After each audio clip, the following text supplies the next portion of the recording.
Hello বন্ধুরা, প্রত্যেককে স্বাগত আমার গল্পের চ্যানেলে। আজকে আমি আপনাদের শোনাতে চলেছি হাড়হিম করা ভূতের গল্প, যেটির নাম হলো থাবা। তাই প্রত্যেকের কাছে অনুরোধ রইল ভিডিওটি শেষ পর্যন্ত দেখার। আর যারা যারা চ্যানেল নতুন আছেন অবশ্যই চ্যানেলটিকে সাবস্ক্রাইব করে নিয়ে আমাদের পাশে থাকবেন, যাতে সবার আগে আপনার কাছে এই ধরনের গল্প পৌঁছে যায়। চলো শুরু করা যাক আজকের এই হাড়হিম করা ভয়ানক গল্পটি। Let's start. গৌরীপুর মোড়ে বাস থেকে নেমে ভীষণ অবাক করা আর হতভম্ব হয়ে পড়লাম।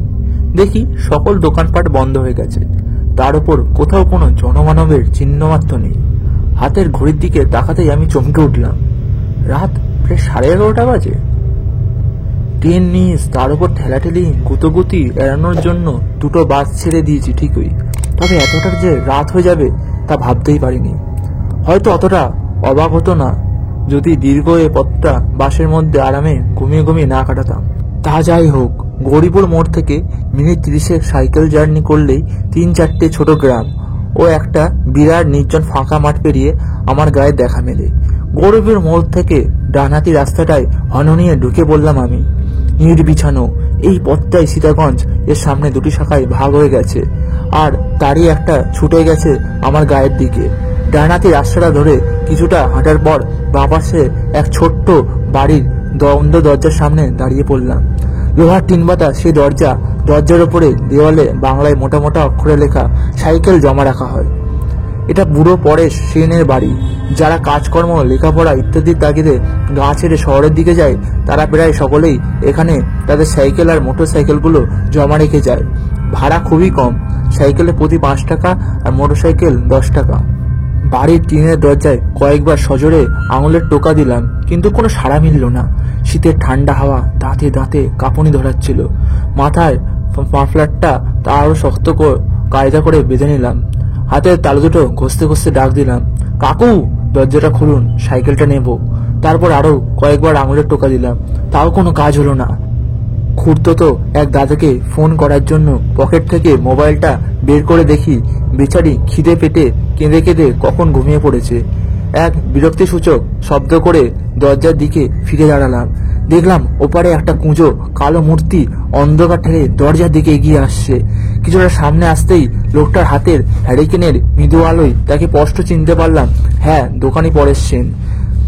এতক্ষণে আশ্বস্ত হলাম, মনের অনেক দুশ্চিন্তা দূর হলো, মাথাটাও খানিক হালকা হলো। বুড়ো পরেশ সেন হ্যারিকেনটা উঁচিয়ে ধরে আমার মুখখানা ভালো করে কয়েকবার দেখে নিয়ে কাঁপা কাঁপা গলায় বলল, ও তুমি এত রাত অবধি কোথায় থাকো বাপু? আমি তেমন কিছু না বলে শুধু একটু হাঁ হুঁ দিয়ে তার পিছু পিছু ঘরে এসে ঢুকলাম। বুড়ো সারা শরীর কালো মোটা আরামদায়ক চাদরে ঢাকা, মাথায় মাংকি টুপি, পায়ে একজোড়া ঝাল ওটা কালো বুট, আর চোখে সেই চেনা মোটা ফ্রেমের চশমাটা। কয়েক সেকেন্ড বাদে টর্চ হাতে দরজার বাইরে বেরিয়ে এসে সাইকেল চড়ে বসলাম, আর তৎক্ষণাৎ বাড়ির মোটা লোহার দরজাটা সশব্দে বন্ধ হয়ে গেল। ঠান্ডায় কাঁপতে কাঁপতে আমি সাইকেল চালাতে থাকলাম। ইতিমধ্যেই হাতে 10 জোড়া গলিয়ে নিয়েছি। হঠাৎই খেয়াল করলাম কাঁপা কাঁপা ঠোঁট দুটো আমার অজান্তেই কখন গুনগুনিয়ে সুর বাজতে শুরু করে দিয়েছে। শিশুকালে পড়া সেই লাইনটাও মনে মনে আওড়াতে উঠলাম, উ আ কেন করো, শীত লাগে তো গানটি ধরো। এইভাবেই গুনগুন করতে করতে চলল আমার অভিযান। তা প্রায় 15-20 মিনিট সেইভাবেই যাওয়ার পর হঠাৎ যেন আবহাওয়ার হালকা পরিবর্তন অনুভব করলাম। ঠান্ডাটা বোধহয় এবারে একটু বেশি হুল ফোটাচ্ছে। দেখলাম অন্ধকারে ডুবে থাকা বাড়িঘর আর গাছপালাগুলো কেমন যেন রহস্যময় দৃষ্টিতে তাকিয়ে আছে আমার দিয়ে। তার যেন আমাকে ঘিরে চুপিসারে কি সব ফোন দিয়ে এতে চলেছে। শীতদ্বারা বেয়ে ঠান্ডা কিছু একটা যেন নিচের দিকে অনবরত নেমে যেতে থাকলো। সাইকেলের প্যাডেলে আমি জোরে চাপ দিলাম, কিন্তু সাইকেলটা আগের মতো আর টানতে পারলাম না। পা দুটো যেন ঠান্ডায় জমে গেছে। মনে হলো সাইকেলের পেছনে কেউ যেন হিমালয় পর্বতটাকে বেঁধে দিয়ে গেছে, আর আমি কেতরে কেতরে সেটাকে টেনে নিয়ে চলেছি। ভয়ে শরীরের ভারসাম্য হারিয়ে ফেললাম। আরও একবার সাইকেলের গতি বাড়ানোর ব্যর্থ চেষ্টা করলাম, আর ঠিক তখনই আমার ঠান্ডা দেহের বাম কাঁধে এক হিমশীতল হাতের থাবা হেঁটে বসলো। সাথে সাথে আমি বিভৎস এক চিৎকার করে সাইকেল থেকে গড়িয়ে পড়লাম। কাঁধের সেই জায়গাটা এখনো ঠান্ডা হয়ে রয়েছে, তবে থাবাটা যেন সরে গিয়েছে মনে হলো। কয়েক সেকেন্ড বাদে আমি আস্তে আস্তে উঠে দাঁড়ালাম। ঘোর মাতালের মতো পা দুটো কেঁপে চলেছে আর গলাটা যেন শুকিয়ে কাঠ হয়ে গেল। 2-3 বার ঢোক গিলে টিমটিমে টর্চের আলোয় চারপাশটাকে দেখলাম। তারপর ভয়ার্ত কাঁদো কাঁদো গলায় চেঁচিয়ে উঠলাম, কে তুমি, কি চাও?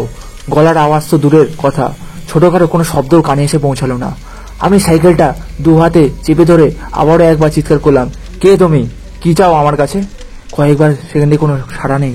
তারপর হঠাৎই একসময় অমাবস্যার ঘন কালো অন্ধকার ফুরে ঠিক আমার কানের সামনেটা অশরীরটা মৃদু ফাঁপা আর ভয়ানক ভাঙা ভাঙা স্বরে বলে উঠল, আমি কে, কি হবে তা জানি?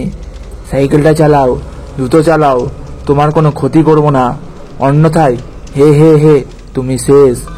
শব্দের সাথে বেরোনো তার মুখের ঠান্ডা বাতাস আমার এক কান দিয়ে ঢুকে অন্য কান ফুঁড়ে বেরিয়ে গেল, আর বিভৎস এক দুর্গন্ধে সারা গা গুলিয়ে উঠল। আমি মুখ বুঝে প্রথমে সাইকেল চড়ে বসলাম, তারপর প্যাডেল করতে আরম্ভ করলাম।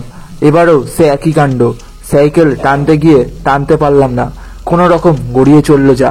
হঠাৎই আমার বাম কাঁধে ঠিক সেই জায়গায় আর পেটের ডান দিকে আবারও তীব্র ঠান্ডা থাবার উপস্থিতি অনুভব করলাম।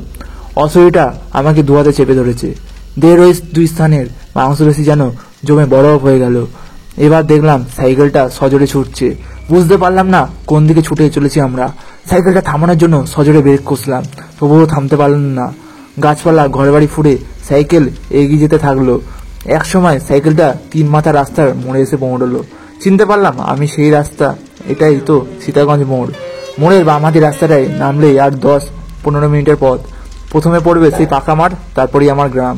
মনে পড়ল মাঠের মাঝখানের ভৌতিক শ্মশানটার কথা। কত না আজব, কত না ভয়ঙ্কর সব কাণ্ড ছোটবেলা থেকে শুনে এসেছি তাকে ঘিরে। গায়ের লোকেদের বলতে শুনেছি ওই শ্মশানে গভীর অমাবস্যার রাতে নাকি সারা রাত জুড়ে চলে ভূতেদের তাণ্ডব। তারা প্রতীককে ভুল পথে চালিত করে মজা দেখে আর তাদের থলির ভেতরে থাকা খাবার দাবার ফলমূল সবই আত্মসাৎ করে ফেলে। ঘণ্টাখানেক আগে অবধি আমি এ সকল ঘটনাগুলোকে এতটুকু পাত্তা দিইনি, কিন্তু আজ এই গভীর অমাবস্যাটা দাঁড়িয়ে এক বিভৎস নতুন অভিজ্ঞতার শিকার হলাম। ঘটনা আর বিশ্বাস অবিশ্বাসের মাঝের সুদৃঢ় প্রাচীরটা যেন নিমেষে এক উন্মত্ত সাগরের ঢেউয়ে বরফের মতো গলে গেল। অবশেষে এসে পৌঁছালাম শ্মশানের রাস্তাটায়। বহুদিনের চেনা পথটা যেন অচেনা ঠেকছে। কিছুক্ষণ আগে অবধি চারিদিকটা ছিল ঘন অন্ধকারে ঢাকা, কিন্তু এ পথে পৌঁছে দেখি কোথা থেকে মৃদু মৃদু সব আলো পড়ছে। বড় বড় বট, অসুস্থ শ্যাওড়া গাছের চূড়াগুলোতে কি বিভৎস গা ছমছমে সে আবহাওয়া। কোনো একদল অশরীরী অতিথির অপেক্ষায় শ্মশানটা যেন আজ সেজে গুজে বসে রয়েছে। সাইকেলের কেরিয়ার জুড়ে বিরাজমান অশরীরটা তখন আর অতটা ভীতির সঞ্চার করছিল না। তার ঠান্ডা হাতের থাবাটাও আমার দেহে মনে উঠেছিল। মনে মনে ভাবলাম, একবার এই মাঠ পেরোতে পারলে বাঁচি। পেছনের অশরীরটা কোথায় চলেছে, আমার সাথেই বাড়ি অবধি যাবে নাকি কে জানে। এই সকল ভাবতে ভাবতে হঠাৎ এক জোরালো ঠেলা খেয়ে আমি সাইকেলে থেকে ছিটকে রাস্তা দিয়ে গড়িয়ে পড়লাম শ্মশানের উল্টো দিকের নিচু মাঠে। মাঠের মাঝে চিত হয়ে পড়েই দেখলাম রাস্তার পাশে ঝুলে থাকা বটের ডালটা ধরে কেউ যেন হুড়মুড় করে গাছে চড়ে বসলো। এতক্ষণে সঙ্গে সঙ্গে আসা অশরীরটাই হবে বোধ হয়। তারপরেই হঠাৎ শ্মশানের সমস্ত গাছ পালা জুড়ে জোরালো আলোড়ন শুরু হলো, সাথে বিকট সব চিৎকার। সহস্র অশরীর দাবাদাবিতেই বোধহয় গাছের ডালগুলো হুড়মুড় করে একসাথে ভেঙে পড়লো। মাঠ ঘাট সব কাঁপতে শুরু করলো, আর ঘাস বিছানো সমতল মাঠটা অজস্র ফাটলে ভরে গেল। পায়ে ভর দিয়ে উঠে দাঁড়ানোর সামর্থ্য ছিল না আমার, তবু বহু কষ্টে কোন রকম উঠে কাতরাতে বাড়ি ফিরলাম। মুখ হাত পাটা ভালো করে ধুয়ে নরম বিছানায় শরীরটাকে টান টান করে মেলে দিলাম। সারা দেহে অসহ্য ব্যথা। থার্মোমিটারে দেহের তাপমাত্রা ধরা পড়ল 105 ডিগ্রি ফারেনহাইট। পরদিন সকালে ঘুম থেকে উঠে দেখলাম গায়ে ব্যথা বিন্দুমাত্রও নেই, শরীরের তাপমাত্রাও পুরোপুরি স্বাভাবিক। কালকের ঘটনাটাও আর অতটা দগদগে ঠেকছে না। দেখলাম আমার সাইকেলের কিছু কিছু অংশ বেঁকে গেছে।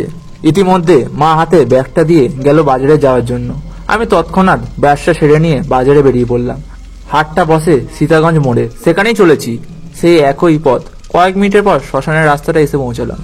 সাইকেল থামিয়ে শ্মশানটাকে ভালো করে দেখতে লাগলাম, কিন্তু সেখানে অস্বাভাবিক কিছুই খুঁজে পেলাম না। গাছগুলো আগের মতোই ডালপালা ছড়িয়ে দাঁড়িয়ে আছে, আর ঘাস বিছানো মাঠটাও রয়েছে আগের মতোই সমতল। আমি আর কিছুই ভাবতে পারলাম না। মাথাটা আবার ভার হয়ে আসতে থাকলো। শ্মশানটা ছেড়ে আসার সময় দেখি মাঠের গাছপালা, বেটে বেটে ঘাস আর লোহার চুল্লিটা আমার দিকে ঘাড় ফিরে সামনে এসে চলেছে। বন্ধুরা, এই ভয়ানক ভূতের গল্পটি কেমন লেগেছে আপনারা অবশ্যই কমেন্ট করে জানাবেন, এবং এরকম মজার ভূতের গল্প শুনতে অবশ্যই চ্যানেলটিকে সাবস্ক্রাইব করে নিয়ে আমাদের পাশে থাকবেন। দেখা হচ্ছে পরবর্তী ভিডিওতে।